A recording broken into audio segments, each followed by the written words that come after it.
হাসান মিয়া ভাই, বয়ে বয়ে কি টেনশন করতেছেন? ভাই টেনশন করতেছি, আমার নাতি একটা বাউরা প্রাইমারি স্কুলে প্রাইমারি পাস করছে, এখন হাই স্কুলে ভর্তি করাইয়াম। অনেক কি কই করাইয়াম, কিভাবে করাইয়াম আমার তো ভাইটা জানান। তাই রে, এটা একটা টেনশনের বিষয় হলো। কেন আমাদের মোহনপুর উচ্চ বিদ্যালয়ে এখানে আপনার নাতিকে ভর্তি করাইয়া দেন? ভাই এগুলার দ্বারা তো আমি চিনি না। তাই নাকি? জি।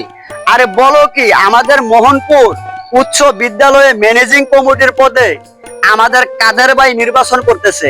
ওনার কাছে গেলে তো আপনার সব কিছু সমাধান হয়ে যায়। না আচ্ছা ঠিক আছে, এখানে আরো সুযোগ সুবিধা রয়েছে। ওই কাদের ভাই বলেছে গরিব অসহায় মানুষের বিনা বেতনে এখানে লেখাপড়ার অনেক সুযোগ সুবিধা রয়েছে। চিনছেন তো কাদের ভাই কেডায়?